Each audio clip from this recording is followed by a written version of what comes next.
ان کی بیوی نے پوچھا کہ کیوں آپ طلاق دینا چاہتے ہیں مجھے، کیا مجھ سے ایسی غلطی ہو گئی؟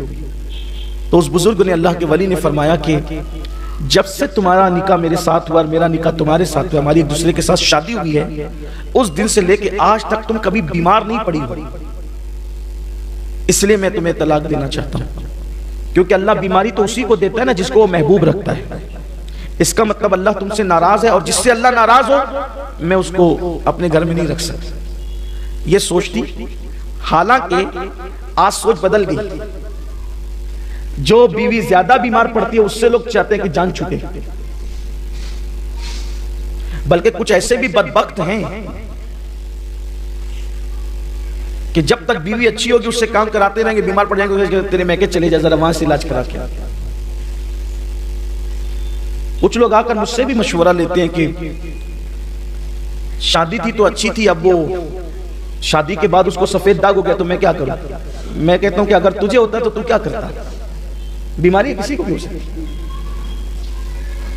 تجھے ہوتا تو کیا کرتا؟ اس کی کڈنی فیل ہو گئی، ابھی تو 6 مہینے بھی نہیں ہوئے شادی کو، انہوں نے ہم سے چھپایا تھا، ٹھیک ہے چھپایا تھا، انہوں نے قصور کیا، تب شادی کے بندھن میں بن گئے، اگر تمہیں یہ مرض ہوتا تو تم کیا کر لیتے؟ اور دیکھنے میں آ رہا ہے اگر مرد کو بیماری ہو عورت مکمل وفا کرتی ہے، لیکن اگر بیوی کو بیماری ہو جائے تو پھر مجھے مرد وفا کرتے نظر نہیں آتا، پھر خیریت بھی نہیں پوچھتی، خرچہ بھی دیتے تو منہ پھیر کے پھینک کر کے دیتے۔ یاد رکھنا اللہ کے یہاں دیر ہے اندھیر نہیں ہے۔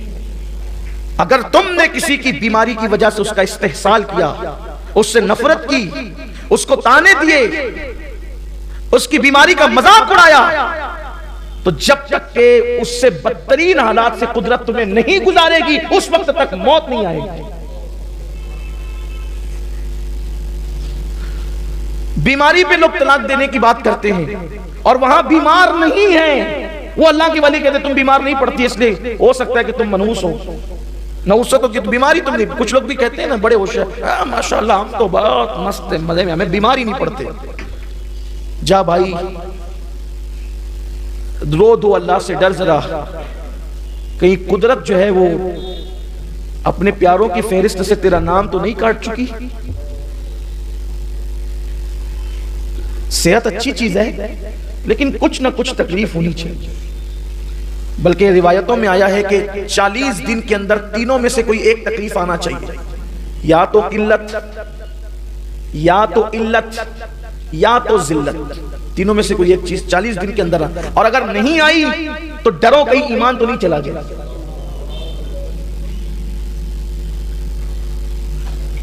سر درد ہو، بخار آ جائے، بخار تو بڑے مزے کی چیز ہے، اور سر درد بھی، جب بخار آتا ہے تو ایک ایک بال کا گناہ لے کر کے ساتھ جاتا ہے، اس لیے حضور نے فرمایا بخار کو برا مت کرو، اور بڑی بیماری اللہ نہ دے، بلکہ یہ دعا کرو کہ اللہ جو بیماری تو نے اپنے محبوب کو دی تھی اس کے سوا سب سے بچا لے، تاکہ بیمار بھی رہے اور بلاؤں سے بھی محفوظ رہے۔ بخار حضور کو آیا ہے، سر درد حضور کو آیا ہے، یہی دو چیزوں کا تذکرہ میری اپنی ناقص معلومات میں ہے۔ اور کبھی کسی موقع پر کمر درد کی تکلیف بھی ملتی ہے، لیکن یہ دو چیزیں بڑی معتبر ہے۔ بلکہ ایک بزرگ کے سر میں درد ہوا تو انہوں نے شکرانے میں رات بھر نفل ادا کی، مولا جو بیماری تو نے محبوب کو دی تھی وہ مجھے عطا فرما۔ تو 40 دن میں تینوں میں سے کوئی ایک چیز آئی، کیا؟ قلت، یعنی کچھ پیسوں کی کمی محسوس ہو، کچھ تنگ دستی محسوس ہو، چیزوں کی کمی محسوس ہو، یار یہ ہوتا تو تھوڑا سا اچھا ہوتا، اس کو کہتے ہیں قلت، کچھ چیز قلیل پڑ جائے، قلت۔ علت یعنی بیماری ہو، علیل ہو 40 دن کے اندر، یا پھر ذلت، کوئی دشمن آپ کو ذلیل کرے، آپ کے خلاف بکواس کرے، باتیں کرے اور آپ کی عزت پر حملہ کرے، تو اس سے بھی جو دل پہ چوٹ لگتی ہے نا وہ اللہ کے قریب کرتا ہے۔ کشف المحجوب میں داتا صاحب نے لکھا ہے اللہ جس کو اپنا ولی بنانا چاہتا ہے اس پر ایک فرعون مخالف مسلط کر دیتا ہے، وہ ستاتا رہتا ہے اور یہ صبر کرتا رہتا ہے، اس کے ستانے کے صبر کے عوض میں اللہ اس کو ولی بنا دیتا ہے۔ تو اگر زیادہ دشمن بھی ہو جائیں تو ٹینشن نہیں لیا کرو، ایک فرعون پر ولایت ملتی ہے، اگر 25-50 فرعون مسلط ہو جائیں اور پھر وہ فیس بک یا پائیں اگر آپ پر مسلط ہو جائیں، اگر یوٹیوب پر اور پھر لوگ آپ کے خلاف بولیں تو آپ کو یار کی مرضی ہے، پھر یار کی مرضی ہے. ہاں اپنی کیا اوقات ہے. تو اگر آپ کے خلاف کوئی ایسا ہو تو آپ کبھی پریشان نہیں ہونا, بلکہ بزرگان دین تو ہنستے تھے. ایک جگہ ایسے ہی ہوا نا کہ ایک دیوانہ جا رہا تھا, کسی نے دودھ گرم بارش ہوئی تھی. جب بارش ہو جائے نا تو دو چیزیں بڑی اچھی لگتی ہیں, یا تو گرم دودھ یا تو گرم چائے. بارش جب ہو جائے پھر مزے آتے ہیں اس میں, یا پھر جو بھی گرم چیز ملتی ہے وہ اچھی لگتی ہے. گرم دودھ پلایا, مزے سے دودھ پیا, اور دیوانگی کے ساتھ آگے بڑھے تو گڈھا تھا, دو یار بیٹھے ہوئے تھے, اپنی دھن میں جا رہے تھے اپنی مستی میں. تو کیچڑ میں پیر پڑا تو چپاک کی آواز آئی اور کیچڑ اڑا. تو جو دو یار آپس میں بیٹھے ہوئے تھے, ایک کے کپڑوں پہ چلا گیا, دوسرا اٹھ کر کے تماچا لگایا.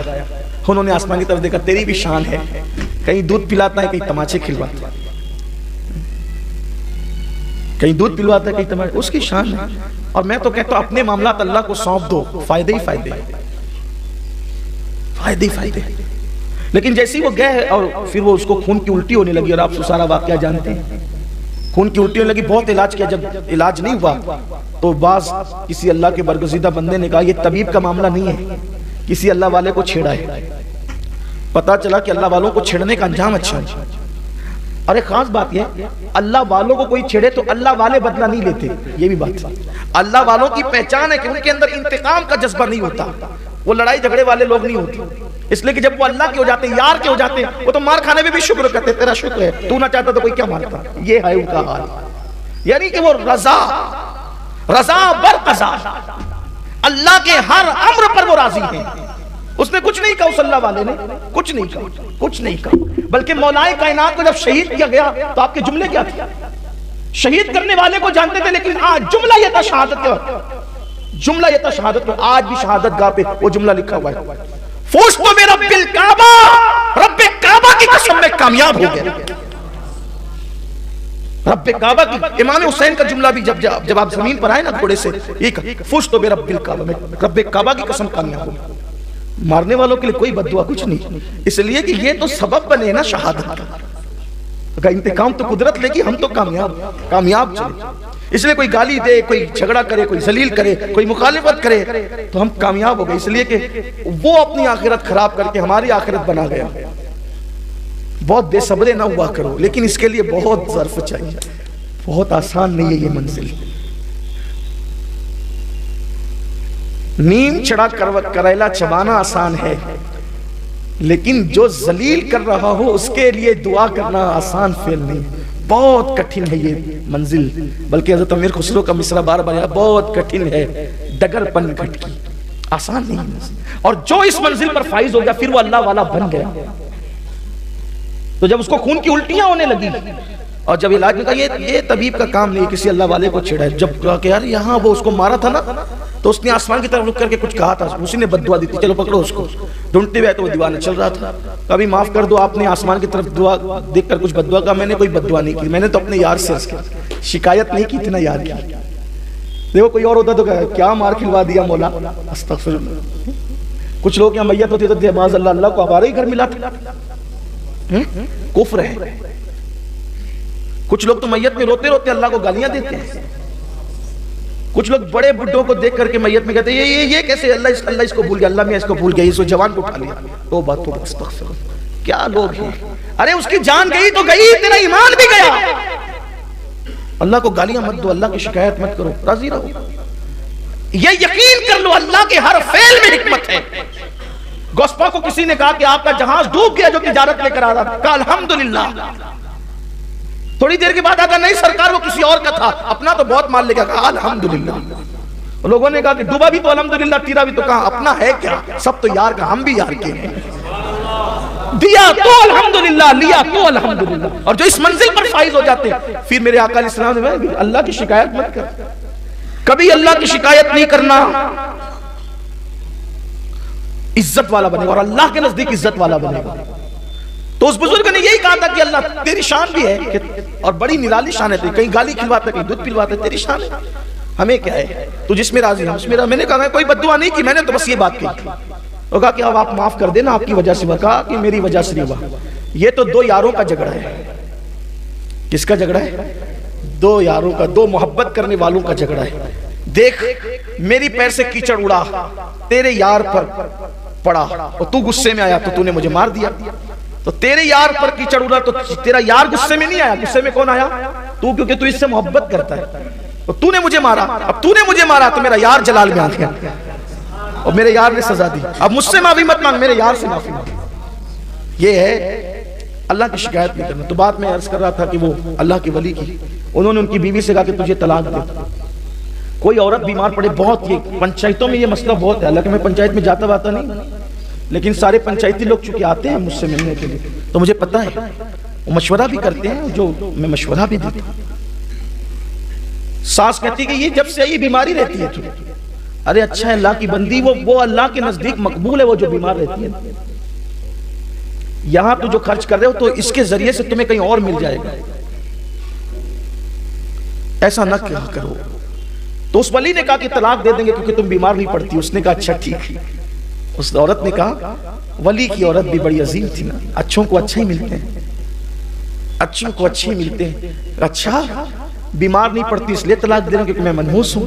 بات تو آپ کی صحیح ہے کہ جس کو بیماری نہ ہو، جس کو بیماری نہ ہو تو پھر اس کو اپنا احتساب کرنا چاہیے. لیکن ذرا آئے اپنے مخصوص کمرے میں لے گئی اور اپنا کپڑا ہٹایا اپنی پیٹھ پر سے تو وہاں ناسور تھا، اس میں کیڑے چل رہے تھے. کہا یہ دیکھو برسوں سے یہ زخم اٹھائی. ارے تم نے بتایا تک نہیں؟ کہا کیسے بتاؤں یار کی شکایت کرتے ہوئے شرم آتی. یہاں تو ذرا سا سر درد ہے، سر درد. بعض لوگ میرے ساتھ بھی ایسی کرتے ہیں، میں پوری تقریر دھوم دھام سے چلا پکار کے 1.5 گھنٹے کروں، مسافے کا وقت آتا تو ایک رسم ہے، لوگوں نے رسم ہے، ارے مسافہ مت کرو حضرت کی طبیعت لے لے. تو 1.5 گھنٹے سے ابھی کیا کر رہا تھا وہ؟ نہیں ہنسنے کی بات نہیں، میں صاف کہہ دیتا ہوں، میں اچھا ہوں.